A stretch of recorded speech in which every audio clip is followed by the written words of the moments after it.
Notre route vers la crèche entame la dernière partie du voyage cette semaine.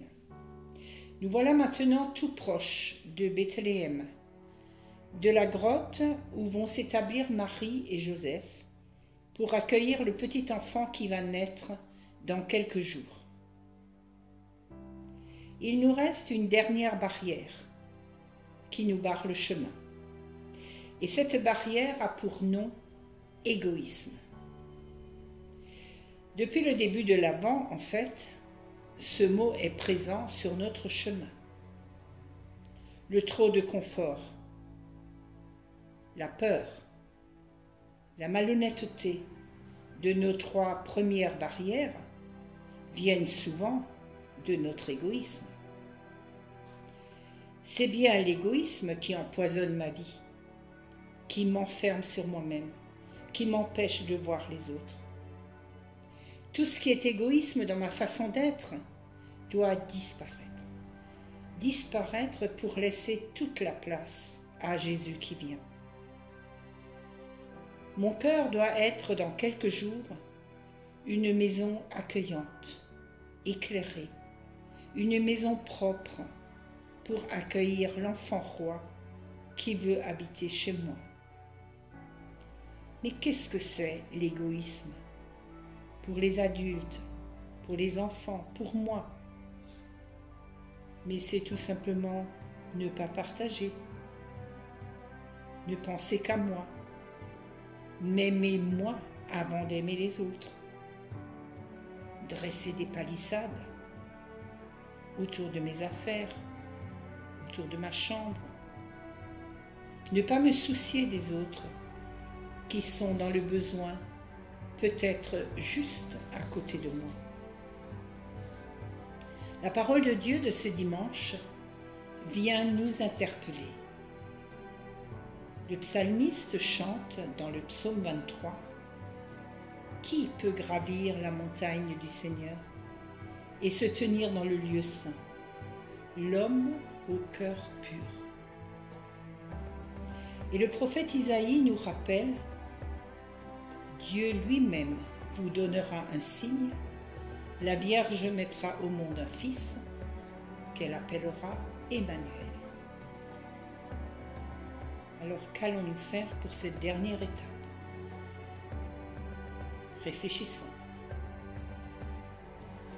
Si nous n'avons pas bougé pendant ces 3 semaines passées, si nous n'avons pas trop changé dans notre vie, il n'est jamais trop tard pour commencer. Il nous reste une semaine pour arranger notre cœur, pour réfléchir, pour nous préparer à Noël qui arrive. Ou bien, si nous avons commencé ce grand chantier, eh bien nous allons cette semaine continuer. Faisons de notre cœur une belle crèche, une crèche accueillante, chaleureuse, où Jésus sera heureux de demeurer. Faisons cette semaine des choses gratuites pour accueillir Jésus avec un cœur pur, un cœur qui veut lui faire plaisir à lui et à lui seul. Un cœur pur, c'est un cœur uni, un cœur pas divisé, un cœur qui ne bat que pour lui, le Sauveur qui vient. Et alors, Noël, c'est aujourd'hui. C'est Jésus qui ne naît plus dans la grotte de Bethléem, mais c'est dans ton cœur, c'est dans mon cœur qu'il veut naître à Noël 2022 et habiter en toi, en moi, pour toujours.